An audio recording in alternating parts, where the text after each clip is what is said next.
Simple present tense. Simple present tense के बारे में पढ़ेंगे। सबसे पहले देखेंगे पहचान, आखिर पहचाने कैसे किया है सिंपल प्रेजेंट टेंस ना। सिंपल प्रेजेंट की पहचान, पहचाने कैसे कि सिंपल प्रेजेंट टेंस का वाक्य है। क्लियर है। इसके लिए क्या करेंगे, इसका होता है पहचान।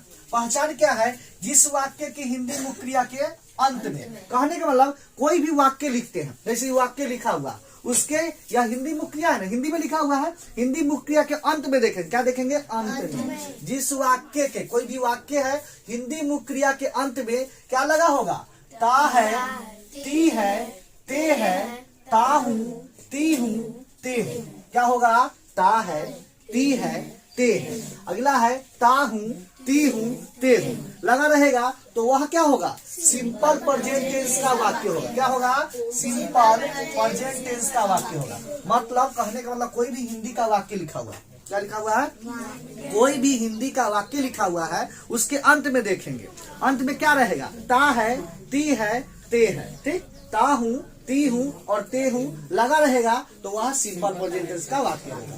क्लियर है। चलिए जैसे एग्जाम्पल में देख लिए, राम खाता है, राम खाता है, तो क्या करना, अंत में देखना है। तो यहाँ देखिए ध्यान से, क्या लगा हुआ है, ता है। क्लियर है। तो कौन टेंस का हो जाएगा, सिंपल प्रेजेंट टेंस। क्लियर है, कोई दिक्कत।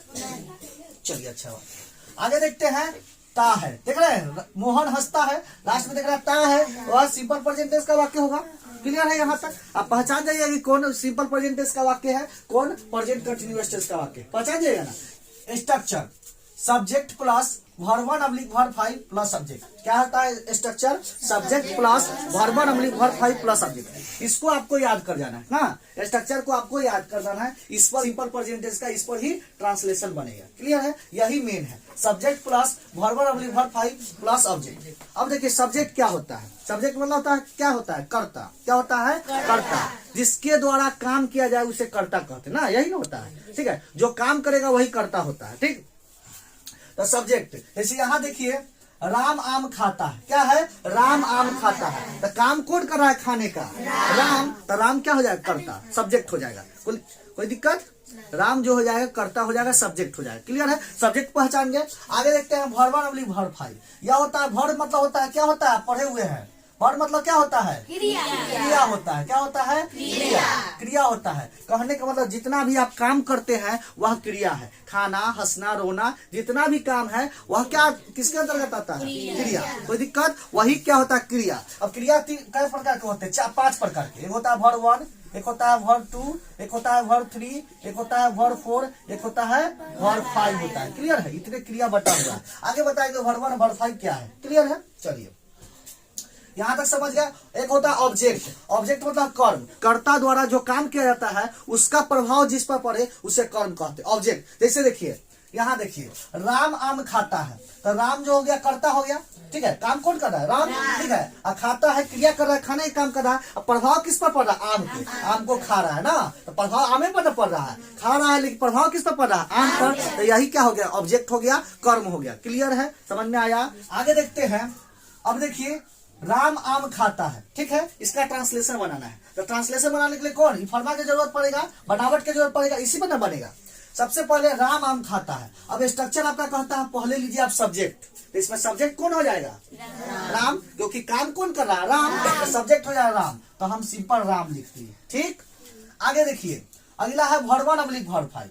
आगे समझेंगे वर्ब 1 और वर्ब 5 कहाँ लगाएंगे वो आगे समझेंगे, लेकिन यहाँ वर्ब मतलब क्रिया की जरूरत है। क्रिया क्या हो रहा है इसमें, खाना हो रहा है, क्रिया खाना, ईट मतलब खाना होता है। अब देखिए यहाँ वर्ब 5 लगे, आगे बताएंगे वर्ब 1 किसके साथ लगेगा, वर्ब 5 किसके साथ लगेगा। अब समझिए इट्स हो जाएगा। ठीक, इट्स आगे होता है ऑब्जेक्ट, यहाँ तक कर लिए। अब आगे देखिए ऑब्जेक्ट, ऑब्जेक्ट कौन है, आम, आम है ऑब्जेक्ट, तो ए मैंगो हो जाएगा। कोई दिक्कत, इस पर बन गया ट्रांसलेशन, पूरा बन गया ना, हो इस पर बन गया राम इट्स ए मैंगो। मैं स्कूल जाता हूँ, पहले सब्जेक्ट, सब्जेक्ट कौन हो जाएगा, आई। ठीक है, और जाना है, ठीक है, क्रिया क्या है, जाना है, तो जाना क्या हुआ, गो। ठीक है, टू कहाँ जा रहे हैं, स्कूल, तो यह ऑब्जेक्ट हो जाएगा स्कूल। कोई दिक्कत, कोई दिक्कत नहीं यहाँ तक। चलिए आई गो टू स्कूल। क्लियर है ना, यह आप इस पर ट्रांसलेशन बना लीजिएगा, मतलब सिंपल प्रेजेंट टेंस का कोई भी ट्रांसलेशन आएगा इस पर बना लीजिएगा, बना लीजिएगा ना। अब यहाँ देखिए दो चीज लिखा हुआ है, वर्ब 1 ऑब्लिक वर्ब 5, मतलब किसके साथ वर्ब लगेगा, किसके साथ वर्ब 5 लगेगा, यह देखना है। तो आपको नोट दूगो याद रखना है, दूगो नोट याद रखना, पैसा वाला ना, दूगो नोट याद रखना है, ठीक है, नोट याद रखना है। तो क्या होता है, पहला नोट वर्ड होता है आई बी यू दे। अच्छा, आई मतलब समझते हैं क्या होता है, आई मतलब मैं, ठीक है। यू बी मतलब क्या होता है, हम या हम लोग। अगला होता है यू मतलब क्या होता है, तुम लोग, आप लोग होता है। दे मतलब क्या होता है, वे लोग, ठीक है। पुल्लर आगे दो का नाम आ जाएगा तो पुल्लर हो जाएगा। ही मतलब क्या होता है, वह लड़का के लिए, ठीक। सी मतलब क्या होता है, वह लड़की के लिए, ठीक है, वह लड़की के लिए। आगे होता है ईट मतलब क्या होता है, वही होता है, ठीक है, लेकिन निर्जीव वस्तु के लिए, निर्जीव वस्तु के लिए ईट लगता है, ठीक है। आगे है नेम, नेम मतलब नाम हो गया, ठीक है, नाम हो गया, क्लियर है।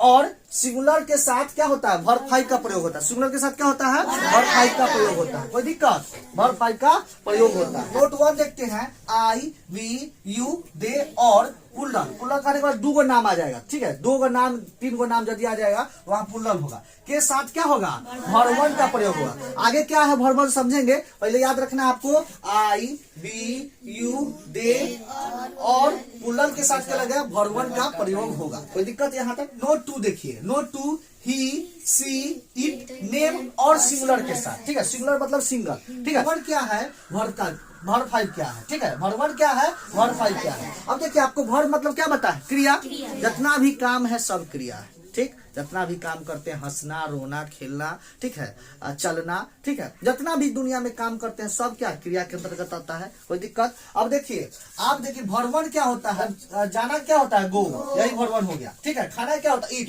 यही वर्ब वन हो गया। हंसना क्या होता है, लाफ, यही वर्ब वन हो गया। आना क्या होता है, कम, यही वर्ब वन हो गया। मतलब जितना जैसे जाना हंसना रोना ये सब क्या होता है, हंसना रोना क्या होता है, बीट। यह सिंपल जो हो गया वह किसमें आता है, वर्ब वन में आता है, किसमें आता है, वर्ब वन का टेंशन खत्म, ठीक है। आगे देखते हैं वर्ब फाइव। वर्ब फाइव क्या होता है, अब देखिए आप वर्ब वन के साथ यदि एस या एस जोड़ देंगे ना तो वह क्या बन जाएगा, वर्ब फाइव बन जाएगा। क्या समझे, वर्ब वन के साथ एस या एस जोड़ देंगे तो यह वर्ब फाइव बन जाएगा। क्या बन जाएगा, वर्ब फाइव। क्लियर है, समझ में आ रहा है ना।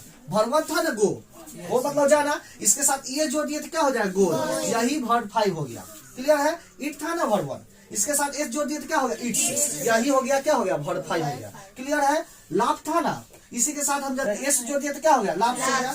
राम, ठीक है, तो राम के साथ क्या लगा है, इट्स लगा है कि नहीं, मतलब क्या लगा है, वर्ब फाइव लगा है कि नहीं लगा है, ठीक है। यहाँ नेम ना है, नाम के साथ क्या लगता है, वर्ब फाइव लगता है कि नहीं, वर्ब फाइव लगता है ना, दिक्कत नहीं ना है। वाह बहुत अच्छा। अब देखिए यहाँ क्या था, मैं मतलब क्या होता है, आई के साथ क्या लगा है, वर्ब वन लगा है ना। अब क्या लिखा है, नियम, आई के साथ क्या लगता है, वर्ब वन लगता है। क्लियर, कोई दिक्कत नहीं ना, दिक्कत है। चलिए यहाँ तक कोई दिक्कत नहीं ना है। चलिए यही आपका हो गया सिंपल प्रेजेंट टेंस। अब आगे देखेंगे इसका सिंपल प्रेजेंट टेंस का निगेटिव सेंटेंस देखेंगे।